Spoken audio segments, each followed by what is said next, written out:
Bom, então, como eu disse, boa noite a todos, né, pessoal? Vamos iniciar aqui mais uma aula. Bom, sempre vou iniciar aqui retomando, né, o nosso cronograma. Hoje é dia 3 de agosto e a gente tem uma data importante porque é a data da entrega da primeira sinopse crítica, né? Então, entrega da sinopse crítica 1 do texto do Popper, né? Que é a primeira sinopse crítica de vocês, tá? Então, uma data importante de entrega de um trabalho, né? E eu já queria aproveitar e saber se alguém tem dúvida, alguém está com alguma dificuldade de arquivo, de upload, ou de dúvida de como entregar, se achou o texto, né? Se não achou. Alguma dúvida sobre a sinopse, pessoal? Oi, professor, boa noite. Boa noite. Eu tenho uma dúvida na seguinte questão. Eu vi que era para entregar em formato Word. Eu não sei se tem alguma implicação, porque eu não uso o Word, eu uso o LibreOffice. Aí, tipo, geralmente a gente entrega em PDF. Uhum. Achei estranho pedir para entregar em arquivo de texto aberto. Pode explicar, por favor? Até na aula passada eu falei, né? Eu falei que poderia entregar tanto em Word quanto em PDF, né? O modelo está em Word porque o Word tem que entregar para vocês um arquivo editável, né? Mas na aula passada, eu, inclusive, falei que PDF é melhor, porque quando você entrega em PDF, o Moodle já gera para nós uma visualização automática do arquivo. Não precisa, para corrigir, baixar o arquivo e abrir. Tá? Então, pode até melhor, se você já está trabalhando com LibreOffice, né? Pode transformar em PDF sem problema. De todo modo, se você entregar em LibreOffice, não tem problema nenhum. Tá? O que importa é usar o modelo de sinopse crítica. O que pode acontecer é alguém não ter o programa ou não conseguir abrir, algo desse tipo. Tá? Mas do ponto de vista de nota, ou algo do tipo, o que eu solicitei na aula que eu expliquei, né, é que fosse dentro do modelo da sinopse crítica e que poderia ser em Word ou em PDF. Tá? Pode entregar em LibreOffice. Eu prefiro que você transforme em PDF. Tá? Não, eu Já vou que fazer em você está PDF. com outro... já que está Eu vou com fazer em outro PDF. programa, isso. Então transforma em PDF e fica tudo tranquilo, tá? Eu perdi essa parte aí. Valeu, obrigado. Sem problema. Bom, então hoje é o dia da entrega, né, dessa primeira sinopse. Vocês vão entregar ainda outras sinopses, né? E conforme forem tendo dúvida, a gente fica à disposição de vocês, ou no WhatsApp, ou no fórum, ou nas próprias aulas, né? Eu só tenho notado que tem aparecido algumas perguntas, não o caso dessa aqui que foi feita agora, tá? Mas eu vi pelo WhatsApp algumas perguntas de coisas que a gente tem tratado nas aulas, tá? Então, assim, quem está acompanhando as aulas pelo YouTube, recomendo assistir a aula por inteiro, desde a abertura, como, por exemplo, esses momentos aqui que a gente conversa, pode ter alguma informação importante, olhar as aulas de ambientação, olhar as aulas de leitura do programa e do cronograma, né? Porque pelo menos todas as dúvidas que eu tenho visto, principalmente no WhatsApp da disciplina, todas elas 100% já foram abordadas em sala, tá? Entre aspas, né? Em aula está tudo gravado, então só recomendo assistir às aulas por completo, tá? Eu vi que teve gente pedindo, né, para colocar o link e a senha da aula do Zoom na descrição do WhatsApp. Isso já foi feito, né? Tá lá, você só tem que clicar em ver mais para poder abrir ali a caixa. Inclusive isso foi feito por alguém, por algum aluno da disciplina ou aluna, né? E depois, quando eu percebi, eu deixei a alteração feita, eu só impedi que, né, pudesse fazer outras alterações, tá? Mas eu deixei lá a alteração que foi feita já há coisa de 2 semanas, com o link da aula do Zoom e a senha da sala na descrição do WhatsApp. Então, só citando alguns exemplos aqui, tá? De coisas que nós estamos tratando, de informações que estão disponíveis para vocês, mas aparentemente algumas poucas pessoas ou não viram, ou não consultaram, ou não assistiram. Tá? Então, se atentem a isso. Eu digo isso porque em uma situação limite, vocês podem, inclusive, acabar tendo problema com isso, né? Um dia é um link de uma prova, outro dia é um link de entrega de uma sinopse, né? Então, vocês podem acabar tendo um problema mais sério devido a essa falta de informações simples que estão disponíveis para vocês, tá? Então, consultem todo o material da disciplina, está tudo disponível nas aulas, no YouTube, no Moodle, no programa, no cronograma, nas aulas de ambientação, nos textos. Tá? Então, se atentem para que vocês, em uma situação qualquer, não tenham maiores problemas, tá? Desse tipo de situação, de falta de informação, algo do tipo. Pessoal, então, vamos tratar aqui desse texto do Popper, né? E, bom, nós estamos em uma disciplina, né, que é uma disciplina que se chama Introdução a Teorias Organizacionais. E eu já expliquei isso para vocês, né, na aula que a gente leu, o programa e o cronograma da disciplina, que é uma disciplina eminentemente teórica, né? Expliquei, mostrei para vocês as razões dela ser uma disciplina eminentemente teórica.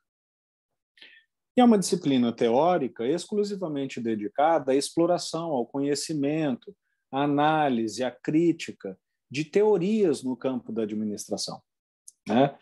Então, nada mais justo do que a nossa primeira, vamos dizer, entre aspas, a nossa primeira aula, evidentemente, de conteúdo que vai cair em prova, que é esse conteúdo aqui, né? Os conteúdos anteriores que a gente deu off-topic, tá? Eles não vão ser cobrados em prova. Então, nada mais justo do que a gente ter, numa primeira aula de conteúdo, né, de avaliação, conteúdo que vai ser avaliado, uma aula para a gente conseguir compreender, né, o que é uma teoria, o que é uma teoria considerada científica, né? Quais são os critérios para se analisar essas coisas. Por quê? Primeiro porque, como eu já falei, nós vamos o tempo inteiro aqui, ao longo do semestre, trabalhar com teorias, né?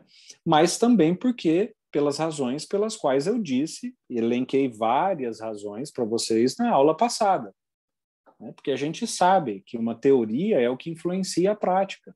A prática administrativa de gestão sai da teoria, né? É a teoria que embasa os testes, as experiências, as revisões de hipótese. É a teoria que define onde, quando e como um objeto, um fenômeno acontece.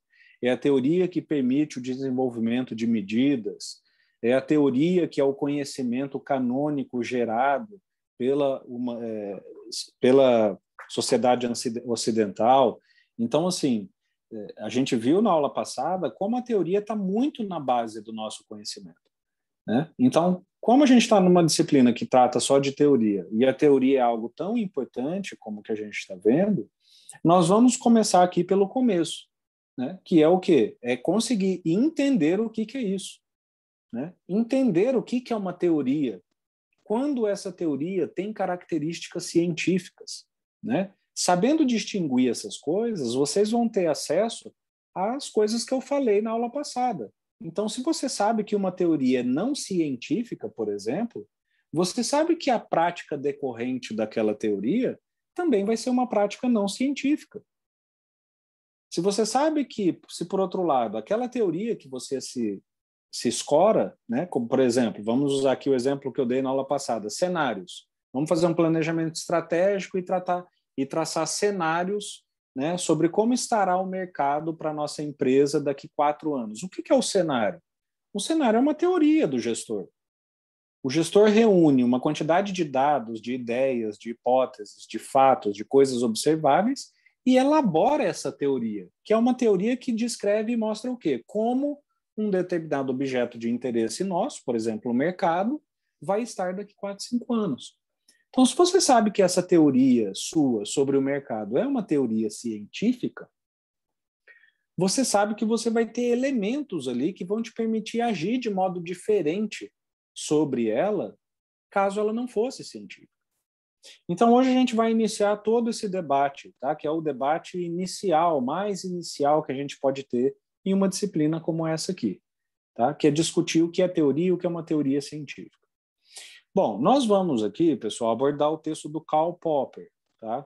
Que foi certamente, se não o maior, certamente um dos top 10 maiores filósofos modernos que a gente tem, né? Se não me falha a memória, ele nasceu no início do século XX, 1900 e alguma coisa, e ele viveu, inclusive, até 1994, se não me falha a memória, tá?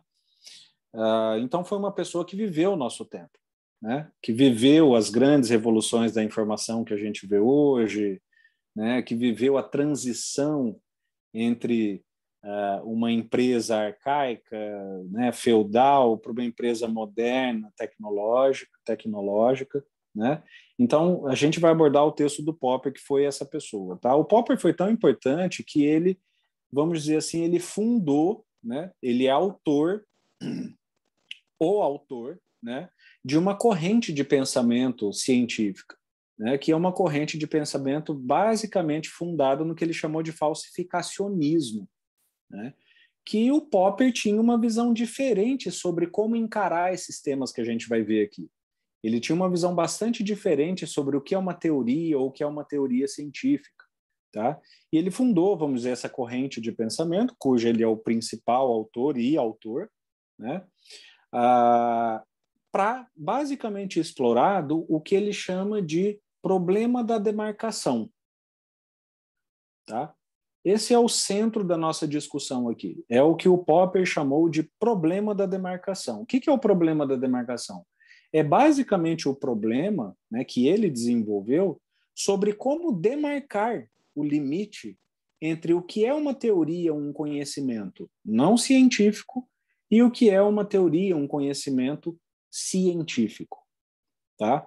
O Popper se debruçou sobre essa questão, né, e ele chamou de problema da demarcação.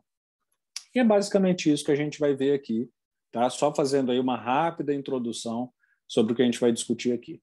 Eu queria iniciar, né, citando aqui, né, fazendo duas citações, né, de duas grandes pessoas que viveram também no nosso tempo, que é o Einstein e o Trollope, né?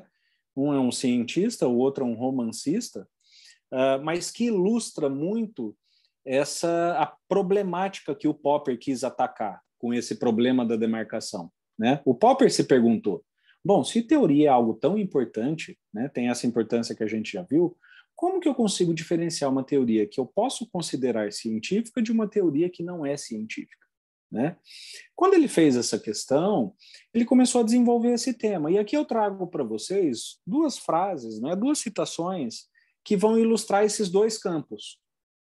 Essa visão aqui do Einstein, né, ilustra exatamente o que é uma teoria científica. Né? Então ele diz, não poderia haver melhor destino para qualquer teoria do que o de indicar um caminho para uma teoria mais abrangente, na qual ela continue a viver como um caso limite. Então, essa frase, essa citação do Popper ilustra muito a base do que a gente chama de método científico.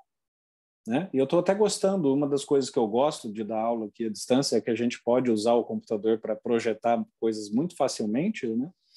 E se você procura na internet o que é método científico, o que é teoria científica, você vai encontrar vários esboços sobre isso que representam um método científico. Né? Vejam aqui que a teoria ocupa uma centralidade no método científico, a teoria científica. É a partir da teoria que todo o processo se inicia, como eu falei para vocês. Nada existe sem uma teoria, pessoal. Principalmente no campo da ciência. Né? Principalmente no campo da gestão. E a administração, como sendo vamos considerá-la uma ciência, naturalmente ela tem na teoria sua centralidade de ideias. Então, o que o Einstein quis dizer? Nenhuma teoria é uma teoria eterna, que vive por si só. Ela sempre vai ser uma peça de conhecimento que vai permitir que nós desenvolvamos outros conhecimentos com base nela. Então, veja aqui, com base numa teoria, eu faço previsões, eu faço experimentos, com base nos experimentos eu encontro novos fatos e eu posso chegar a resultados que corroboram ou não a minha teoria. Vejam, se eu tenho um resultado que corrobora a minha teoria, eu volto a ela. Eu melhoro ela, né? Eu corroboro ela, eu vou revê-la. Se eu tenho fatos que não corroboram a minha teoria, eu preciso reciclar hipóteses, repensar hipóteses, melhorar a minha teoria também, né? E esse é um ciclo infinito. Por isso que o Einstein disse que toda teoria científica é, na verdade, um caso limítrofe. Nunca é um fim em si mesmo, pessoal. A validade e a verdade de uma teoria não está nela mesma. Está, por exemplo, na tecnologia que a gente tem disponível para poder testá-la. Está, às vezes, em um momento social ou econômico. Então, a teoria científica, a primeira coisa que vocês têm que entender é que é uma teoria que não se preocupa com uma verdade, pessoal. Nenhuma teoria científica se preocupa com uma verdade absoluta. Ela pode, no máximo, indicar uma verdade relativa, momentânea, que nós conseguimos, nesse momento, observar, confirmar. Mas pode ser que nós, no futuro, não consigamos. Então, essa frase do Einstein ilustra isso, né? Toda teoria vive em um caminho infinito de teste e reciclagem e assim por diante. Por outro lado, a gente tem o Trollope, né? Que em um de seus romances lá, ilustrou bem o que a gente pode chamar de teoria não científica, né? Ele cita lá uma passagem do texto dele que ele fala que o Sr. Turnbull, né, tinha previsto consequências nefastas e agora fazia tudo o que podia para efetivar suas próprias profecias ou teorias. Esse é o lado não científico da teoria, que é aquele que o quê? Que uma vez que você faz essa teoria, você elabora essa previsão, vamos dizer, você não segue um método científico de teste. Pelo contrário, você monta um teste no qual ela necessariamente vai ser considerada verdadeira, né? Ou seja, você faz uma profecia, uma previsão, e que você trabalha necessariamente para ela ser verdadeira, para o resultado que você encontra lá ao final seja aquele que você espera, e não o resultado que o teste científico, por exemplo, poderia permitir chegar. Então, é dentro desses dois pensamentos sobre o que é uma teoria que a gente vai desenvolver aqui o nosso debate, pessoal.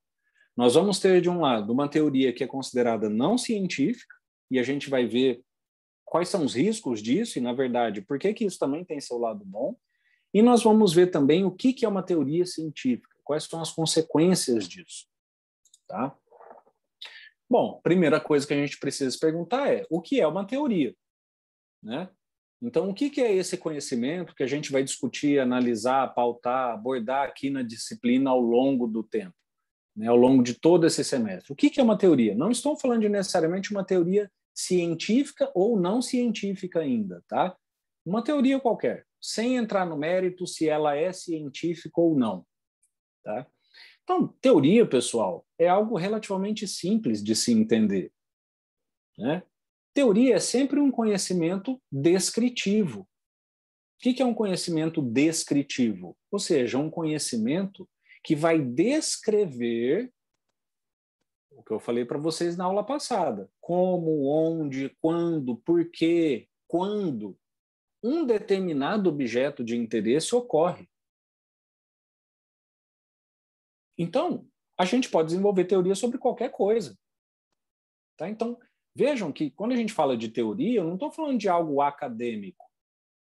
Comecem a perceber que, na verdade, teoria faz parte da nossa vida, né?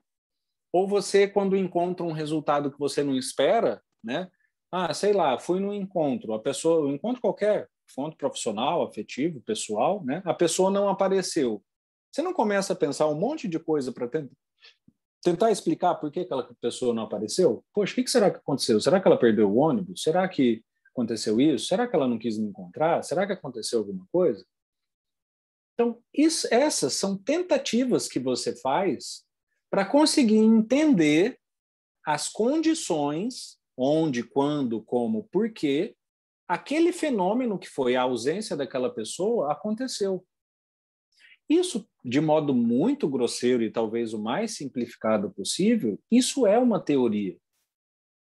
Então, eu volto aqui para vocês a falar o que eu falei na aula passada, por isso que a gente não pode ficar com aquele discurso, pessoal, de que a teoria é coisa da academia, prática é a coisa das empresas ou do profissional. Mentira!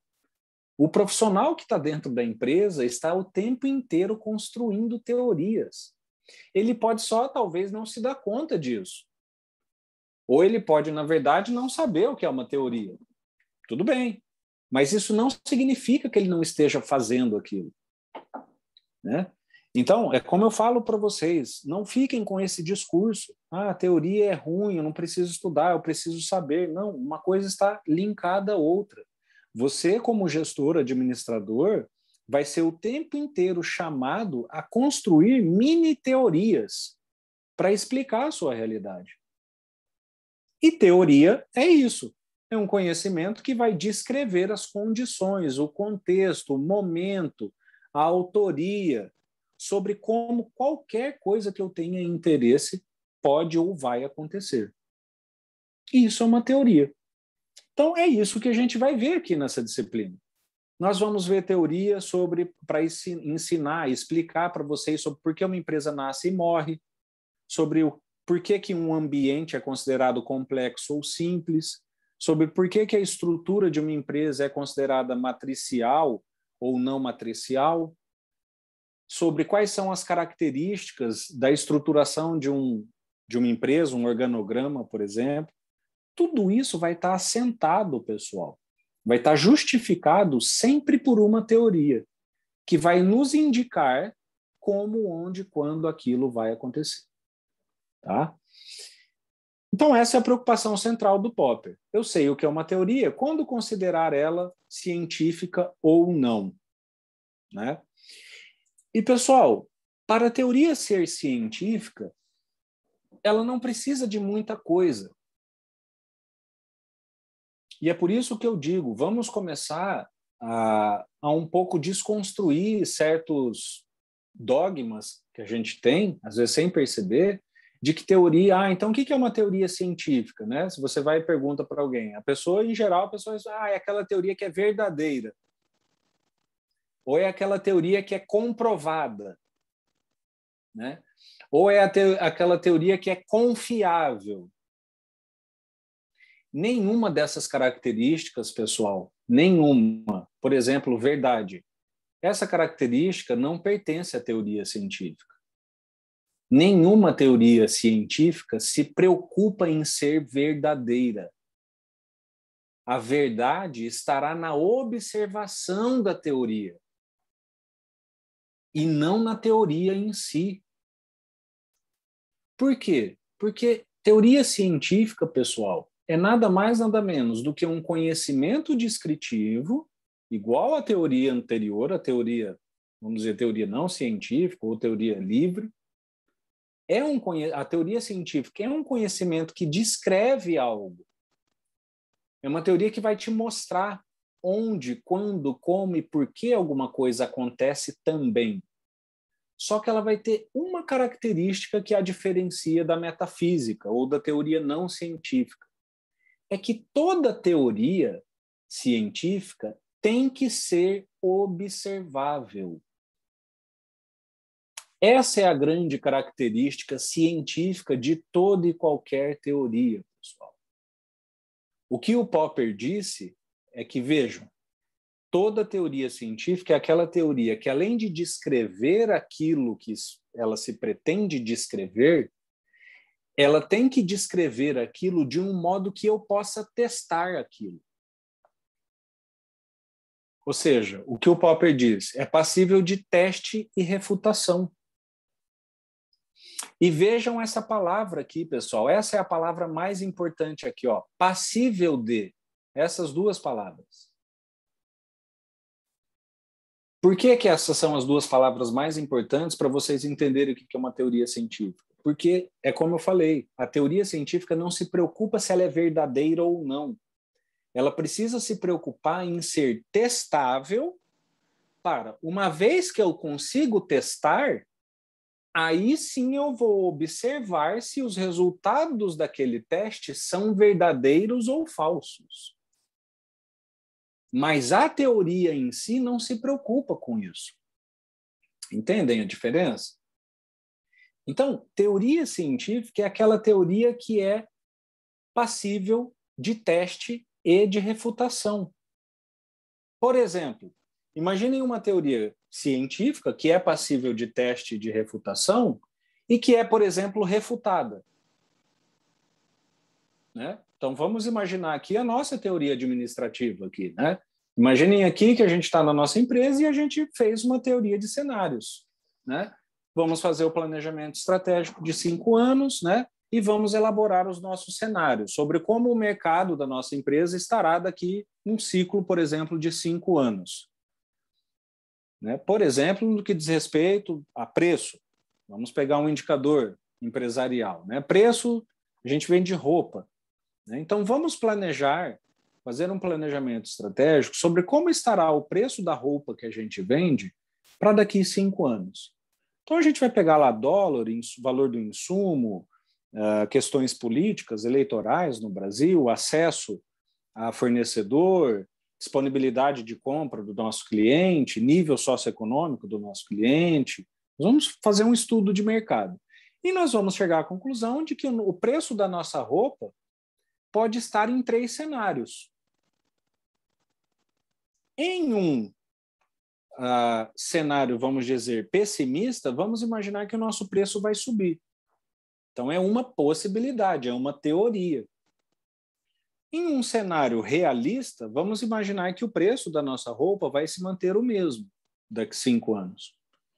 Em um cenário otimista, vamos imaginar que o preço da nossa roupa vai estar mais baixo. Por que eu digo cenário otimista? Porque isso, em geral, vai atrair mais vendas, né? Vamos simplificar aqui bastante, tá? Partindo do princípio de que preço mais baixo significa mais lucro. Nem sempre, mas vamos usar um raciocínio bem rasteiro e grosseiro aqui. Então, por isso, um cenário otimista. Então, eu tenho 3 teorias, 3 cenários sobre como o mercado que a gente atua vai estar no que diz respeito ao preço. Eu vou chegar daqui 5 anos e vou confirmar só um desses cenários, pessoal. Eu posso, por exemplo, chegar e confirmar, olha, confirmamos o cenário realista. O preço se manteve. E os outros 2 cenários? Eles foram refutados. Eles foram descartados. Eu fiz uma teoria há 5 anos atrás e eu refutei, por exemplo, o cenário pessimista. Isso significa que a teoria do cenário pessimista não é mais científica? Não. Por quê? Porque mesmo tendo sido refutado esse cenário, eu consegui observá-lo. Eu consegui testá-lo. Afinal de contas, eu cheguei a uma conclusão. Falei, olha, não atingimos esse cenário. Então, eu consegui observar concretamente aquela teoria do cenário pessimista. E aquele cenário foi refutado. A realidade, depois de 5 anos, me mostrou que nós não chegamos nesse cenário. Portanto, eu refuto essa teoria. Essa teoria ter sido refutada significa que ela é não científica? Não. Por quê? Porque a cientificidade dessa teoria não está no resultado do teste que ela sofreu. A cientificidade de toda e qualquer teoria mora nas prescrições que ela faz. Se as prescrições que a teoria faz me permitem testá-la e observá-la, para aí saber se eu vou refutá-la ou não, mas eu só preciso conseguir fazer o teste, ela já é uma teoria científica. Entenderam? Então, teoria científica, pessoal, não tem nada a ver com verdade. A teoria só é científica se eu comprovar o que eu quiser comprovar. A teoria só é científica se eu comprovar o que a teoria está dizendo. Não tem nada a ver com isso, pessoal. A ciência se constrói em cima de teorias que são pura e simplesmente observáveis. Se eu consigo observar aquilo que está sendo teorizado, observar, vamos dizer, teste, né? Se eu consigo realizar um teste a partir daquilo que a teoria me mostra sobre o fenômeno, então ela é científica. Quem leu o texto viu, né, os exemplos que o Popper dá, né, que são exemplos maravilhosos, assim, do ponto de vista... São exemplos que todo mundo conhece, exemplos que são a base de muitos conhecimentos que a gente tem no Ocidente, né? Ele descreve lá, por exemplo, né? Eu não sei se ele descreve, não sei se é nesse capítulo, mas vou pegar uma descrição científica, né, que é do Einstein, né? Imaginem vocês, né, quando Einstein descobriu, ele estava construindo a teoria da relatividade, né? Um dos testes da teoria da relatividade que ele fez, pessoal, foi saber que corpos com grandes massas podem dobrar a luz. Essa era a previsão dele. de modo muito simples, corpos que têm grandes massas são capazes de desviar a luz. Sabe como que ele testou essa teoria, pessoal? Uma das pessoas que trabalhava com ele veio aqui em Sobral, em Minas Gerais. Eles fizeram várias observações ao redor do mundo. Uma delas foi em Sobral e fizeram a observação de um eclipse. Eles olharam para o Sol e começaram a olhar o Sol eclipsado, eles passaram a poder enxergar as estrelas que, do nosso ponto de vista, estão ao lado do Sol. Então, o que ele fez? Para testar a hipótese e a teoria de que corpos com grandes massas são capazes de desviar até a luz, ele falou o seguinte: bom, eu vou pegar uma estrela no céu durante um eclipse. Quando o Sol ficar encoberto pela sombra, eu vou olhar aquela estrela que está ao lado do Sol ao longo do dia e vou medir o posicionamento dela. Ao longo do dia, o Sol vai se mover daquela posição. E quando ele sair daquela posição, eu vou olhar aquela estrela de novo. E eu vou ver se ela mudou de posição. Por quê? Porque quando o Sol estava perto dela, dessa estrela, quando eu estava olhando, ela devia estar em um lugar. Quando o Sol saiu, ela deve ter voltado para o lugar original dela, porque o Sol é um corpo com massa muito grande. Então, se essa minha teoria é verdadeira, enquanto eu estiver olhando uma estrela que está ao lado do Sol, do meu ponto de vista, eu devo enxergar essa estrela um pouco desviada para o lado.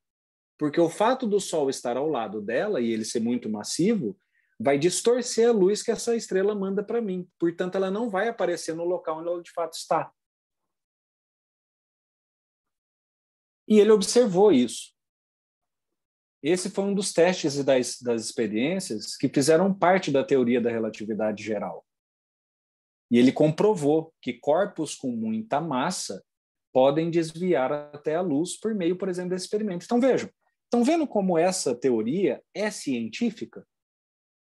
Por que ela é científica? Porque ela prescreve o seguinte: corpos de grande massa desviam a luz. Eu consigo testar isso? Consigo. Então, ela é científica. Ele poderia não ter encontrado esse efeito.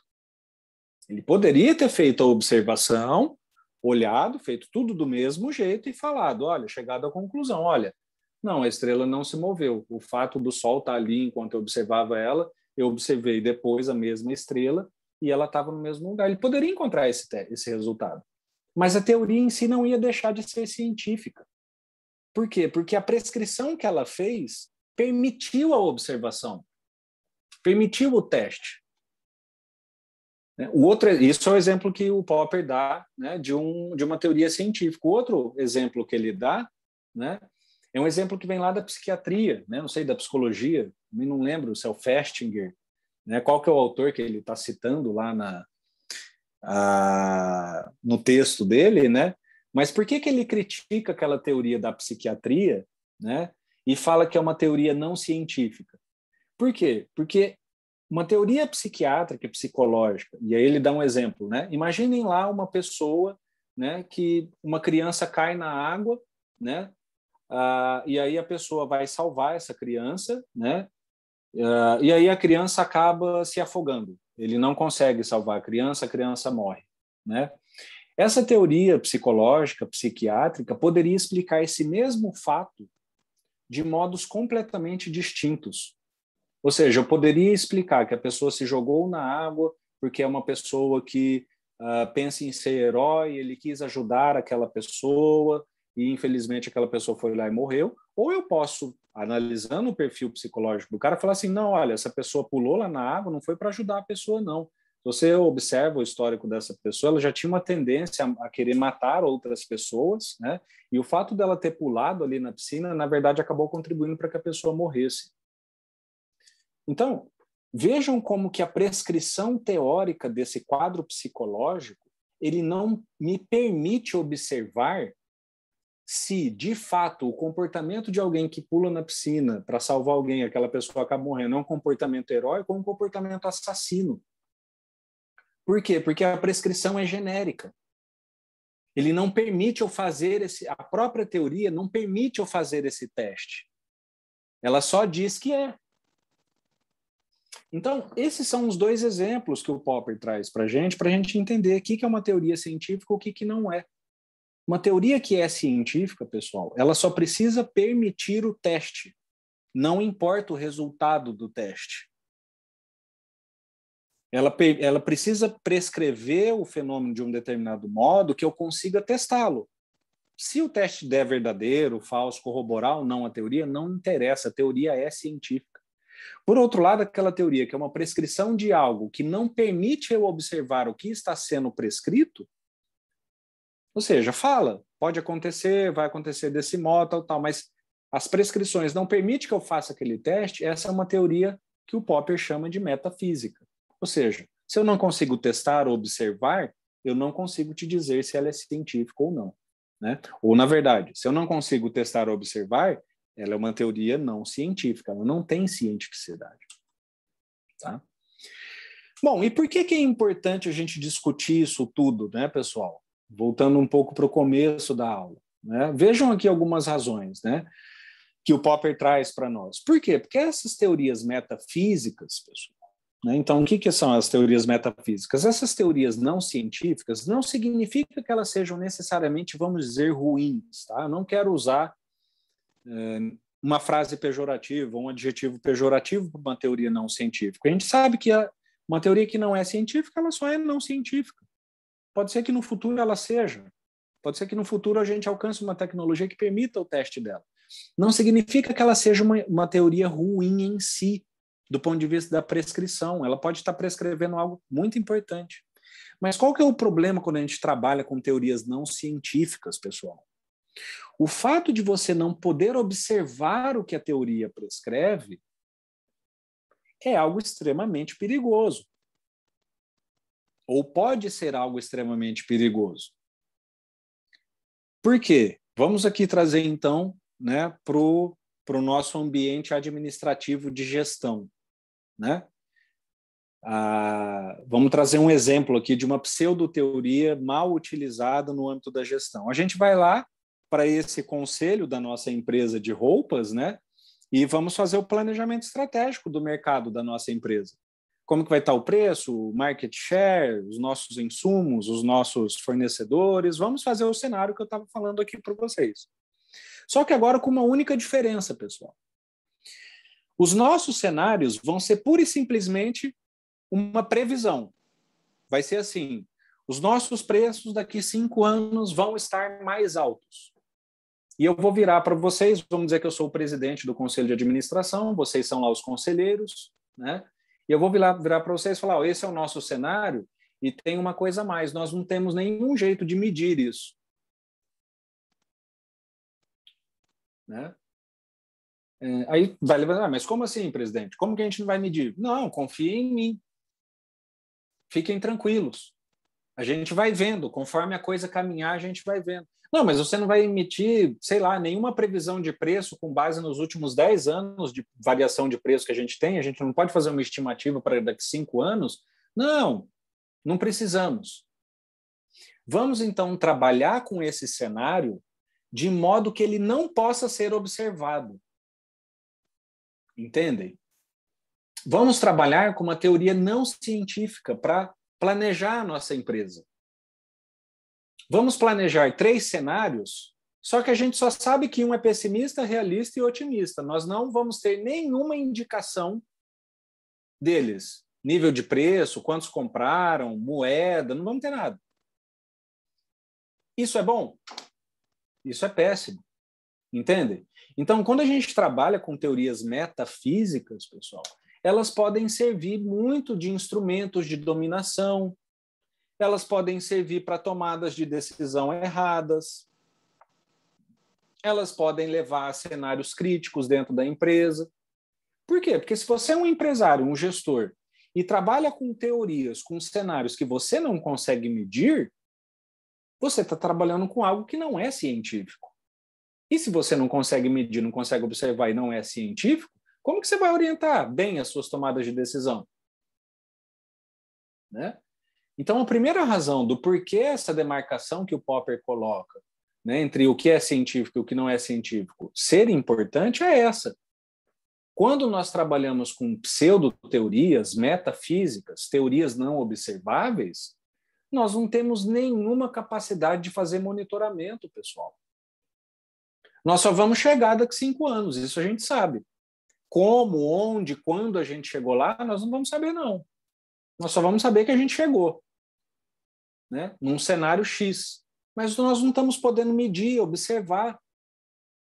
Então, pseudo-teorias, metafísicas são complicadas no mundo administrativo e de gestão, por exemplo, por causa disso. Por isso que, como gestores, vocês têm que fazer o quê? Justamente o contrário, sempre que possível. Então, sempre que possível, trabalhar com coisas, com decisões, com cenários, com planejamentos, com políticas, com práticas, com programas, né, com estruturas, o máximo possível observáveis, científicas, para que você tenha capacidade de fazer a gestão daquilo, entendeu? Entenderam onde que o Popper se junta com a gestão? Onde que a filosofia do Popper se junta com a nossa prática administrativa? Se teoria científica é tudo que é observável, mensurável, testável, eu também quero ter políticas empresariais de gestão testáveis, observáveis, monitoráveis, concretas, o mais possível, né? Outra razão é aquilo que eu já falei, porque a teoria orienta a prática. Logo, a teoria deve ser científica. Não vou nem usar a palavra verdadeira aqui. Então, se eu sei que todas as práticas administrativas que a gente aprende na universidade, que a gente vê no nosso dia a dia, que as empresas públicas e privadas aplicam, se eu sei que 100% delas saem de teorias, e elas só são assim porque é a teoria que prescreve, eu tenho que ter teorias científicas se eu quiser ter práticas científicas. Se você não se importa, não preciso de ter uma prática científica. Eu posso ter uma prática que é, por exemplo, amadora. Bom, tudo bem. É uma opção que o empresário pode fazer.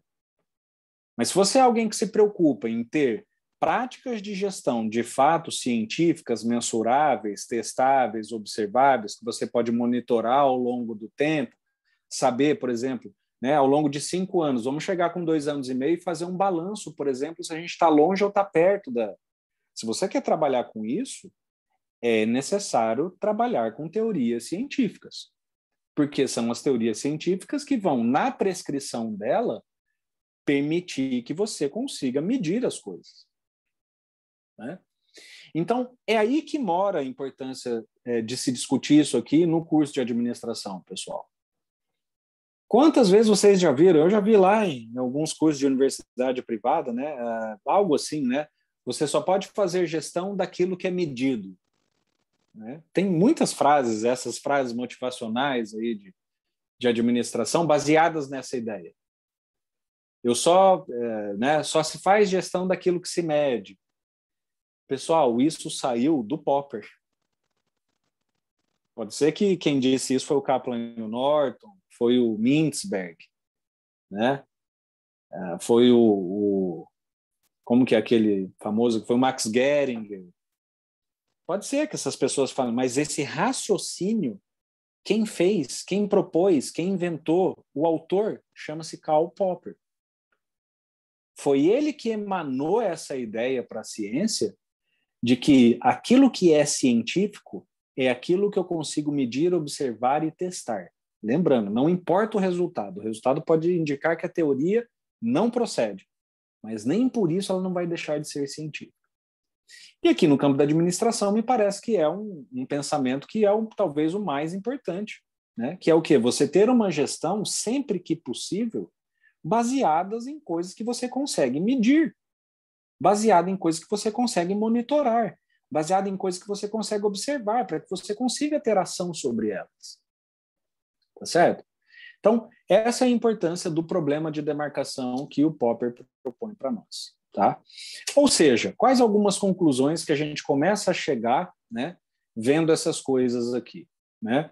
Se a gente começa a aplicar, e nós vamos aplicar, e vocês vão ver que a próxima aula que a gente vai falar de TGA é a primeira aula que a gente vai aplicar bastante esse raciocínio do Popper, né? Se a gente começa a aplicar esse raciocínio do Popper em várias coisas que a gente vê aqui no campo da administração, né? Como, por exemplo, a TGA, vamos pegar aqui, né, que faz parte ali do movimento clássico da administração, peguem lá, Teoria Geral da Administração. Né? Poxa, será que a Teoria Geral da Administração é uma teoria? Será que, de fato, ela é geral?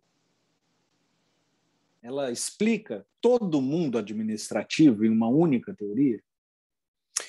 A gente vai ver isso na próxima aula, mas percebam, quando a gente introjeta esse pensamento do Popper, a gente começa a olhar com outros olhos muita coisa que circula no campo da administração.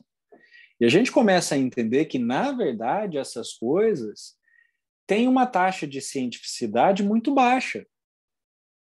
Muito baixa. Como é, por exemplo, a Teoria Geral da Administração. A taxa de cientificidade da TGA é isso aqui, ó. Mínima, para não dizer que ela não é científica, mas é muito baixa. Tá? Então comecem a perceber isso. Outra coisa, reflitam criticamente antes de adotar as teorias fantásticas dessas pessoas, né? Não tenho nada contra elas, né? Max Geringer, o Chiavenato, né?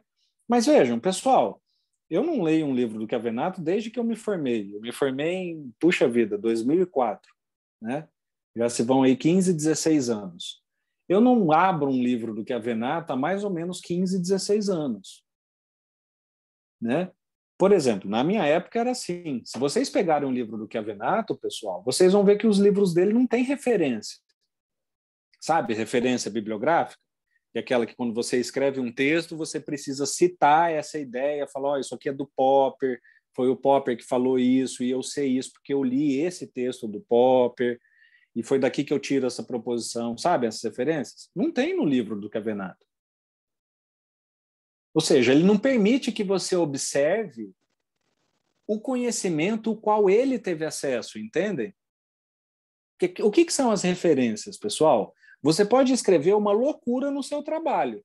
Se você citou uma referência, o cara que está lendo é obrigado a ir lá ler essa referência se ele quiser entender o que você está falando.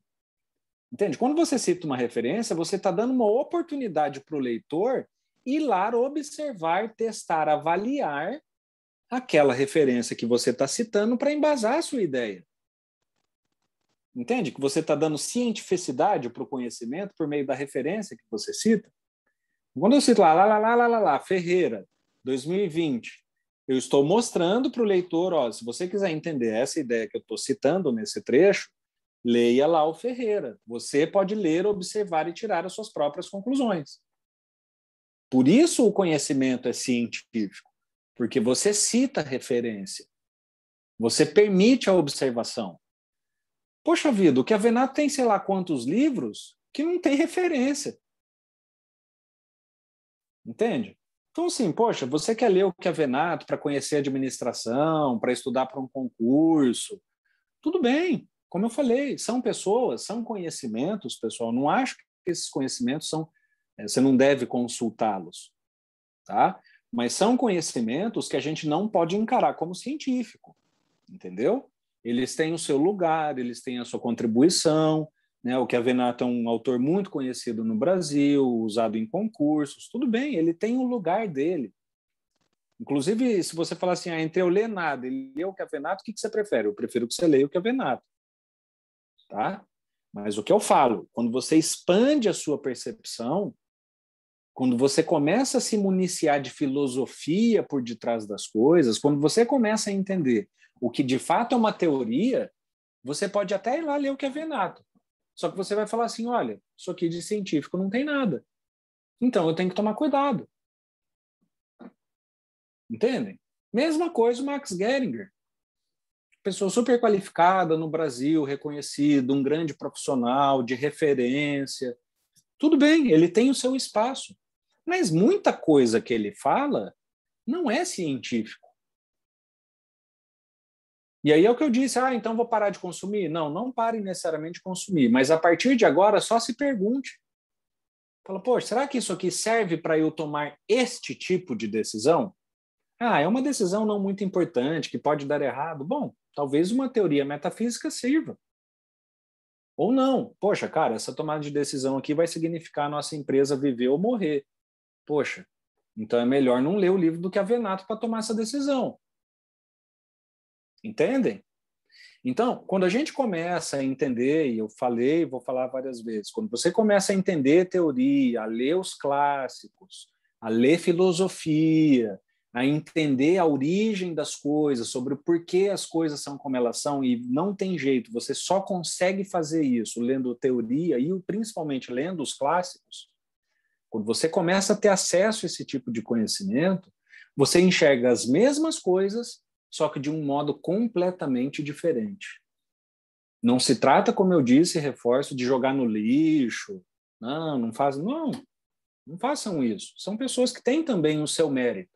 Mas agora que você está preparado, você sabe optar, né? Já não, aqui eu posso até usar o Chiavenato, uma coisa mais estruturada, não é tão importante. Ou não, aqui eu preciso usar um outro autor, preciso usar uma teoria mais embasada, porque essa decisão aqui é importante, entende? Então, quando a gente começa a expandir a nossa compreensão nesse sentido, a gente vê que, primeiro, tem espaço para todo mundo tem mérito em produzir, só que você passa a ter autonomia de poder escolher criticamente, ou seja, com critério. Crítica no sentido do critério. Você consegue escolher criticamente, ou seja, com critério, o que usar naquele determinado momento. Algo científico ou não. Aqui eu posso usar algo metafísico. E assim por diante. Tá? Então, essa vai ser uma das grandes implicações desse raciocínio do Popper sobre o que é científico, que é aquilo que é prescritivo de alguma coisa, só que necessariamente passível de teste e refutação. Ou algo não científico, que é simplesmente prescritivo. Prescreve como algo é, mas essa prescrição não permite o meu teste e a minha observação. A gente passa a ter essa capacidade de escolher. Tá? E como eu falei, de se emancipar nesse sentido de que eu estou falando aqui. Bom, e aí para finalizar, pessoal, só para reforçar o que eu falei para vocês no slide passado, vejam por que é importante nós não descartarmos as teorias metafísicas. Por que é importante nós compreendermos que todos têm o seu mérito? Por que é importante a gente compreender que o conhecimento evolui? Pode ser que hoje algo é não científico, ali no futuro pode ser que ele se torne científico. Por que nós precisamos respeitar a ideia e a opinião, mesmo não científica? Porque, vejam, vamos aplicar isso que o Popper está falando sobre ser científico ou não, vamos aplicar no raciocínio do Popper sobre a demarcação. Ele não faz uma teoria? Ele não descreve como, em tese, uma teoria científica se comporta e uma teoria não científica não se comporta? Então, ele faz uma teoria para explicar esse problema. Né? Ele faz uma teoria para abordar o problema da demarcação. Não é isso? Essa teoria sobre o problema da demarcação. Eu queria que vocês me dissessem aqui no chat, né? Ou por qualquer meio que vocês preferirem. Essa teoria do Popper sobre o problema da demarcação, sobre a teoria ser científica ou não, essa teoria é científica ou não? Eu consigo testar essa teoria dele, pessoal?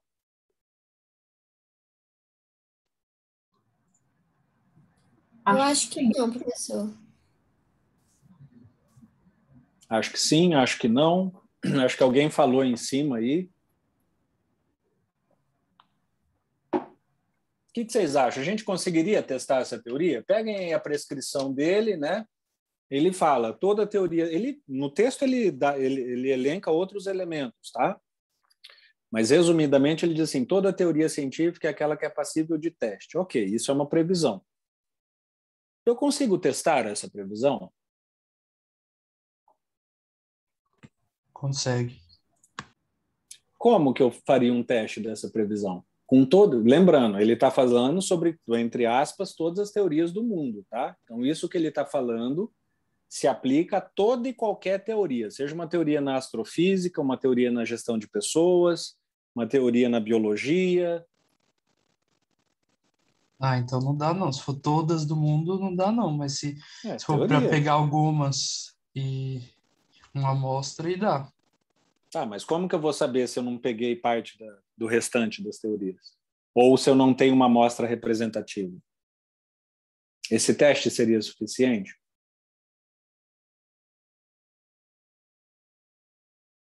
Então, pessoal, a grande verdade é que eu não consigo testar na sua completude essa proposta do Popper.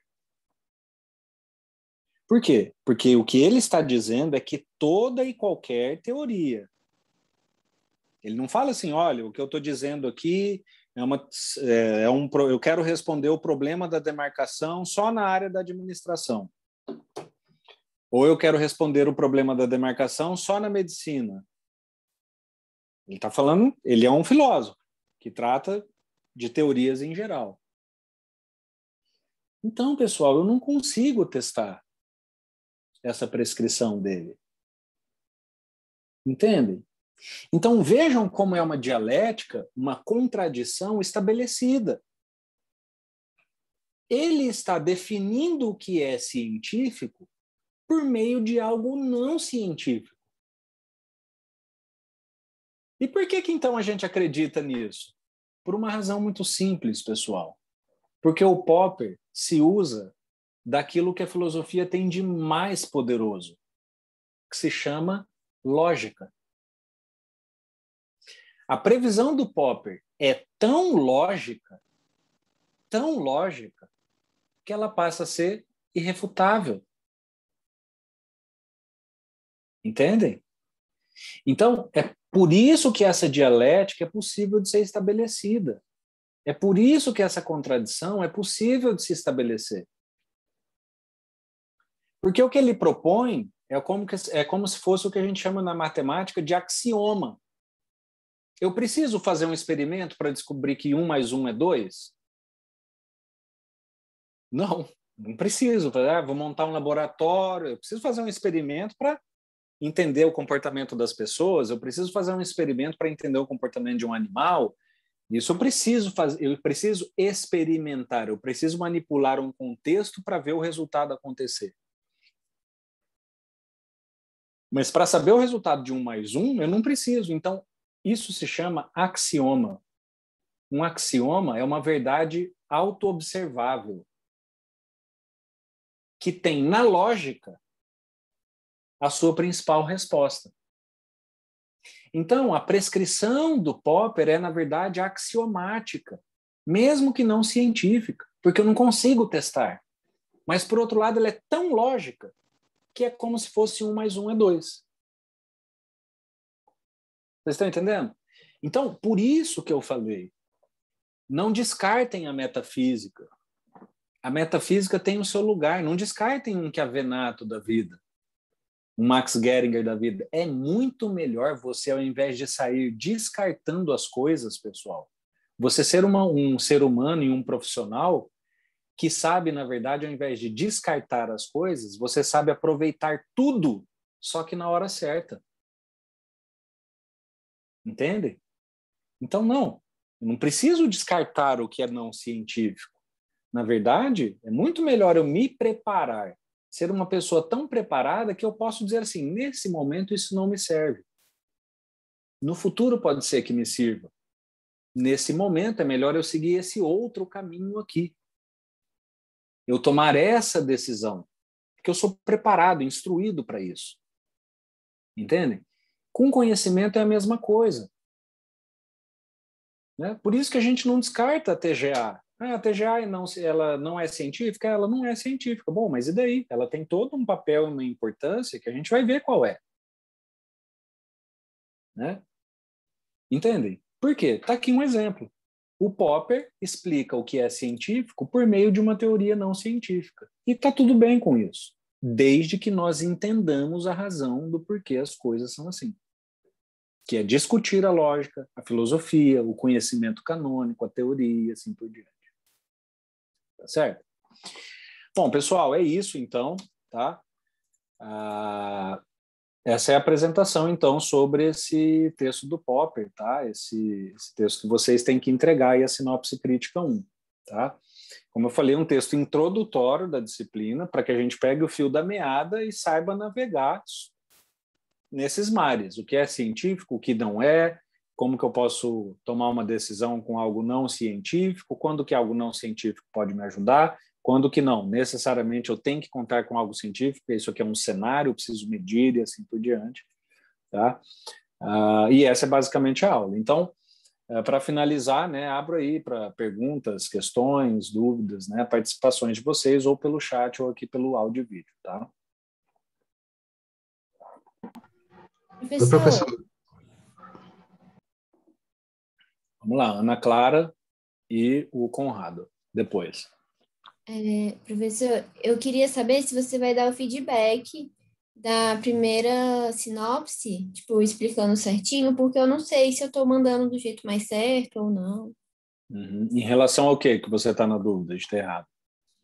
Não, assim, eu fiz tudo que estava lá, segui o quadrinho certinho, eu só não sei se eu coloquei as informações de um jeito que fica bom, ou se você queria alguma coisa mais detalhada.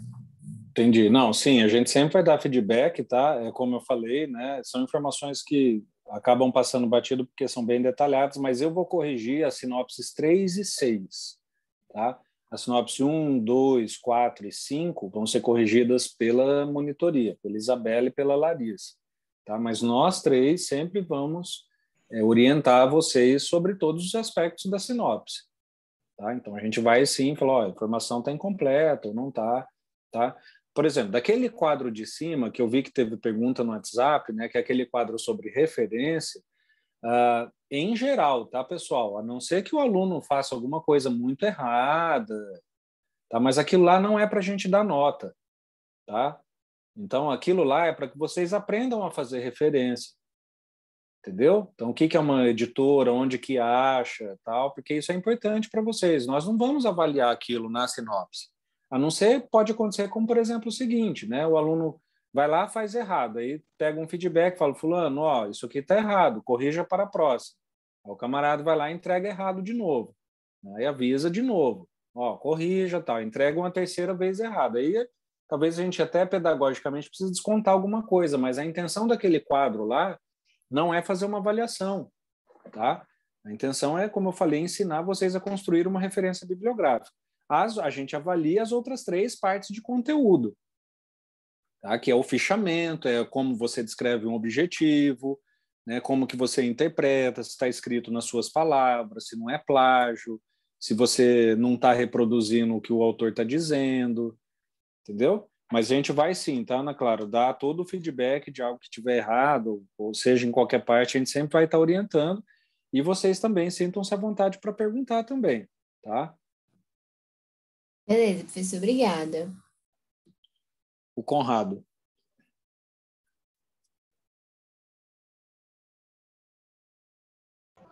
Oi, professor. Eu queria saber o seguinte, a hora que você estava falando de tipos de teoria administrativa que não podem ser consideradas científica, me veio uma na cabeça aqui, eu queria confirmar. Esse lance, quando fala assim que o cliente tem sempre razão, por exemplo, seria uma teoria não científica? Perfeito, Possível de ser perfeito, testada? exato, exatamente, exato. Então, tá vendo, Conrado? Por exemplo, esse já é uma ótima aplicação desse pensamento que a gente precisa ter, entendeu? Então, você como gestor, futuro administrador, já está começando a se questionar, tipo, pô, que baboseira, como assim o cliente sempre tem razão, cara? É como eu falei, o que é muito melhor? Você ser, na verdade, um sujeito equilibrado em saber reconhecer quando o cliente tem razão e você vai lá e atende, poxa, isso é ótimo, ou quantas vezes o cliente não tem razão. O cliente pode não ter razão, ou não, ele é o dono da verdade, né? Isso, por exemplo, é uma falácia. O cliente sempre tem razão. Poxa, não, isso não é testável, não é científico, não me oferece respostas. Isso me coloca em armadilhas. Tem vezes que o cliente pode não ter razão. É claro que quando o cliente não tem razão, você vai ter que tomar cuidado para tratar isso, para não perder o cliente, né? Chegar lá para o cara aqui, ó, você não tem razão, meu amigo, não aparece mais aqui, viu? E falar para os seus amigos que essa empresa aqui é ruim mesmo. Não vai fazer isso, né? Mas você vai, dentro de um equilíbrio, de uma preparação filosófica, teórica que você tem, e falou, ó, cara, ele não tem razão, vamos tentar trabalhar isso aqui sem comprometer tudo. E muitas outras, né? Muitas outras. A administração é uma área como impressionantemente nós somos abertos a esse tipo de receita de bolo, né, pessoal? Nós temos que acabar com esse raciocínio, pessoal. Administração, gestão, pessoal, não é só ficar rico, não. Né? Aquela visão que a gente tem do curso de administração, poxa, isso é uma parte muito boa da nossa profissão. Mas vocês acham o quê? Pega aí esses grandes caras, né? Zuckerberg, o Gates, o outro lá da Apple. Eu estou muito mal de nomes ultimamente. Poxa, pessoal, sério mesmo, vocês acham que essas pessoas aí não estudaram nada? Você acha que essas pessoas aí não têm filosofia? Se você chega lá, eu aposto com você, eu duvido, que se você for discutir com o Bill Gates, ele não sabe quem é o Popper. Duvido, aposto 100%, que ele sabe quem é o Popper, já leu, conhece e discute o Popper com você. Entende? Então, assim, a gente precisa acabar com essa visão da administração, que eu já venho falando para vocês, de que assim, a administração é só fazer, é só prática, é ser empresário, né, ganhar dinheiro. Isso, pessoal, é uma parte da administração. Não que isso seja mentira, isso, na verdade, é verdade. É verdade. Ser administrador é lidar com dinheiro, é você ter grandes cargos, é você ser um grande líder, é você ser reconhecido. É isso também. Mas para chegar lá, meu amigo, você pode ter certeza absoluta, que essa realidade não caiu no colo das pessoas. Elas tiveram que construir isso, e uma das coisas que elas fizeram certamente foi estudar teoria, filosofia, análise crítica, começar a questionar essas coisas. O cliente tem sempre razão, né? E vários, né? Quem já leu lá O Monge e o Executivo, os livros que a gente tem na administração, pessoal. Lembrando, não acho livros ruins, se você quiser ler, tudo bem, né? Não tem problema você ler esses livros, só não encare isso como assim, nossa, agora eu conheço a administração, li O Monge e o Executivo, né? Ou, puxa vida, agora eu conheço a administração, li Pai Rico, Pai Pobre. Poxa, isso não é sinônimo de administração, pessoal. Isso é uma pequena parte da administração, né? Por detrás disso, nós temos muito mais substância, ou deveríamos ter. Nós temos que discutir o que é ciência, o que é teoria, o que é tomada de decisão. Precisamos desenvolver método, né? Precisamos desenvolver prática, inclusive. Precisamos fazer prática, mas uma prática embasada, filosófica, referenciada, teorizada, trabalhada, construída cientificamente. Porque senão fica essa coisa que, assim, fazer administração é fazer consultoria. Sem nenhum demérito para a consultoria. Né? Não tem, eu faço, inclusive, assessoria. Né? Mas não é só isso. Não temos um mundo inteiro. Tá? Eu vi aqui que o Conrado caiu, né? Mas, bom, acho que a resposta, além de ficar gravada, serviu para todo mundo. Tá? Ok, Conrado, o pessoal aqui avisou, né, que você tinha caído aí, está gravado, né, a resposta, e eu também orientei aqui o pessoal sobre a pergunta que você falou. Beleza, professor, valeu. Eu queria só fazer mais uma pergunta. Claro. Posso fazer? Claro. Recentemente eu fiz um trabalho com outro professor, em que eu falei o seguinte, que eu fiz uma comparação em que o método científico, para mim, era uma ferramenta de gestão, se você concorda com isso. Concordo com 100%. 100%. Eu acho que, assim, ele também é um método de gestão, né? Vamos pegar aqui, ó. Isso aqui é um método científico. Né? Ah, eu achei que eu estava projetando. Peraí, deixa eu projetar aqui. Concordo e assino embaixo. Né? Isso é um método científico. É claro que, assim, Conrado, eu não sei que discussão você estava tendo com o seu professor, tá? Não sei qual referencial ele estava usando, né? Se ele estiver falando assim, não, Uma coisa é um método científico desenvolvido dentro da academia, da ciência, para que você conduza um experimento. E isso não tem muito a ver com um método de gestão. Eu concordo com ele. Porque uma coisa é você conduzir um laboratório, você fazer um grupo controle, um ensaio randomizado. Isso é uma coisa. Tá? Outra coisa é falar assim, o raciocínio que eu utilizo para construir um método científico pode ser um raciocínio utilizado para fazer gestão? 100%. Aí eu concordo 100%. Tá? Porque se você pega, vamos usar esse exemplo aqui do método científico, né? Parte de uma teoria. Já mostrei para vocês, o administrador não tem teoria? Não constrói cenário? Não planeja? Isso é uma teoria. Ele fala sobre implicações, conclusões e faz previsões. O administrador não faz isso aqui? Ele não fala, poxa, se isso acontecer, eu posso ter essa implicação. Vamos prever um mercado para daqui para lá. Depois, ele não experimenta. Ou seja, as coisas não acontecem. Né? Ele não faz uma análise lógica, ele não chega a novos fatos, ele não consegue discutir se aquela teoria, aquele cenário que ele propôs foi corroborado ou não. Ele não consegue elaborar hipóteses, ele não faz observação sistemática e controlável? Faz. O gestor faz isso, pessoal. A gente precisa parar com essa ideia de que academia e a empresa são coisas completamente distintas. Elas são diferentes, mas elas têm muito mais complementariedades do que diferenças. Entendem? Então, aqui, você falou, ele concordou também, professor, destacou inclusive que as etapas do MET têm muita similaridade com o POC3, é isso mesmo. Pega lá o ciclo PDCA. Né? O que é o ciclo PDCA? Plan, Do, Check, Act. Né? Planejar, fazer, checar e avaliar e agir. Isso não é um ciclo científico? Você não planeja uma pesquisa? Você não realiza uma pesquisa? Você não monitora e avalia uma pesquisa? Com base nos resultados que você faz, você não age sobre aqueles resultados? Entende? Então, concordo 100%. Tá? Então, não diferenciem isso na cabeça de vocês. Nossa, eu não sei se eu vou querer ser um cientista porque eu estou pensando em fazer mestrado e aí sabe como é que é. Fez mestrado, vai ser só aquela pessoa que vai vir em laboratório. Mentira, pessoal. Pessoal, vão nessas grandes empresas de consultoria aí que vocês adoram, né? Já vi muitos alunos, KPMG. Peguem essas grandes empresas de consultoria. Peguem lá a formação dos grandes consultores dessas empresas, pessoal.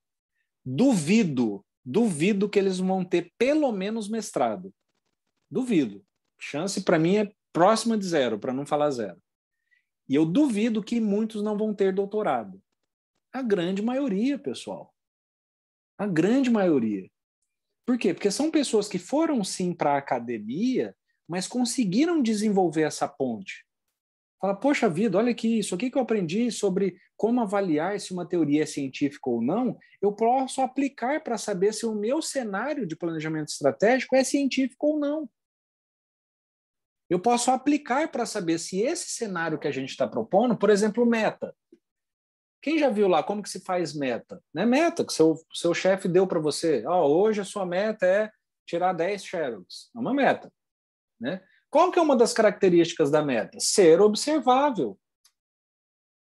Da onde saiu isso, pessoal? De uma proposta de alguém chamado Karl Popper.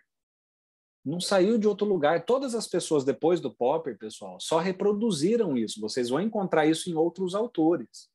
Só que esses autores sempre se baseiam no Popper. É ele que traz para a ciência essa necessidade de observação.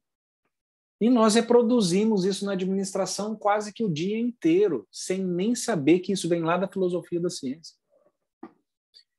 Então, ótima pergunta, tá, Conrado? Na verdade, ótimas duas perguntas e concordo 100%, tá? Tirando essa exceção, vamos dizer, tá? Que aí sim eu acho que seria importante a gente diferenciar. Você ter um conhecimento para conduzir um experimento. Né? Pegue, por exemplo, a questão das vacinas, né? Tudo que está sendo feito de vacina, de teste, de tal, é tudo científico. Aí você tem que ir lá para um laboratório, tem que ser um cientista que vai conduzir aquilo. Tudo bem, aí as coisas são distintas. Mas, do ponto de vista de raciocínio, de modo de pensar e enxergar o mundo, profissão, empresa e ciência são completamente comparáveis, completamente sobrepostas. Uma ajuda a outra, uma complementa a outra. Tá? E sim, método científico pode servir como base para a gente desenvolver método de gestão, com certeza absoluta. Tanto melhor, inclusive, né? Você ter um método de gestão científico, observável, refutável. Você consegue avaliar, medir, assim por diante. Ok, pessoal, mais alguma pergunta? Mais alguma coisa? Só queria comentar, professor, que essa questão de a ausência de método pode até explicar o fato de que a maioria das empresas fecham cedo, né? Principalmente quando são pequenas. Bruno, sem dúvida, entrem lá no Senai, tá? O Senai, Senai, tá? Acho que no Brasil quem faz isso, quem cuida de empresa privada, que é também uma empresa privada, muita coisa é o Senai, tá? O Senai todo ano solta um relatório, e a gente vai falar sobre isso em abordagem ecológica, tá? Sobre morte e nascimento de empresa. Todo ano o Senai solta relatórios sobre falência e abertura de empresas no Brasil. Sabe quais são vou citar duas aqui, isso se tirar de relatório, por isso falando, isso vocês acham na internet, tá? Não tenho aqui, tá? Eu leio muita coisa, pessoal, muita coisa eu cito de cabeça mesmo, mas assim, eu não lembro em detalhes, tá? Mas basta vocês procurarem aí que vocês acham. Duas das principais razões do porquê as empresas falem no Brasil, acreditem.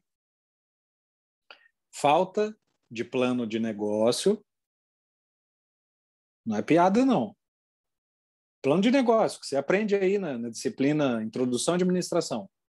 Plano de negócio, que você fala lá quanto tempo você vai ter o retorno, quem que é o seu mercado, quem são os seus concorrentes, planilha de custo, custo fixo, custo variável.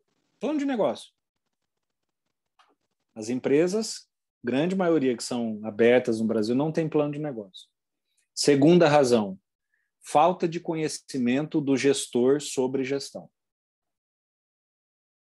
Está lá no relatório do Senai. Podem acessar aí, não sei de que ano e tal. Então, sem dúvida, Bruno, sem dúvida, não tenho dúvida nenhuma, né? Nenhuma.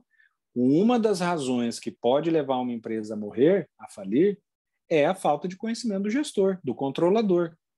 Né? O cara não elaborou um plano de negócio ou fez um plano de negócio muito mal feito, é alguém que não tem essa capacidade crítica de estruturar algo científico, que valoriza caminhar por esse caminho. Então, sem dúvida, Bruno, com certeza isso pode, inclusive, explicar a falência de uma empresa, sim, com certeza. Tá? O que mais, pessoal?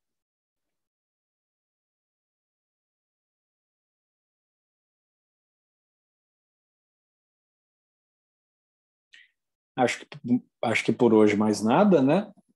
Então, ok, acho que foi uma boa aula, né? Bem produtiva, estamos aqui 1h30 já, foi um debate introdutório, né? Mas bem interessante, né? E é isso. Vamos ver aqui, o Luiz fala, ter métodos e métricas como base para elaborar ferramentas e modelos de gestão ajuda a não ter funcionários insubstituíveis ou que não podem contar. Exato. Eu estou gostando bastante desse exercício que vocês estão fazendo, porque é isso mesmo, pessoal. Estão vendo como quando a gente abre só uma possibilidade de pensamento, que é essa do Popper, olha o tanto de conclusões boas que vocês estão começando a chegar. Né? Então, por exemplo, aquela coisa, né? Ninguém é insubstituível. Bom, depende. Se a sua empresa faz uma gestão que depende daquela pessoa e você faz com que só ela saiba aquilo, se aquela pessoa sair, você vai ter problema, meu amigo. Agora, se você tiver um método com métricas que todo mundo pode ver, avaliar e fazer, faz com que, por exemplo, algumas pessoas não sejam insubstituídas. Vai sair, mas vai entrar outro que, por aquele modelo de gestão ser observável, ele vai também conseguir fazer. Né? Então, é isso mesmo. Tá? Então, reforçando, olhem só como só um pequeno pensamento, um pouco mais estruturado, facilita o nosso pensamento sobre gestão. Né? É muito bom.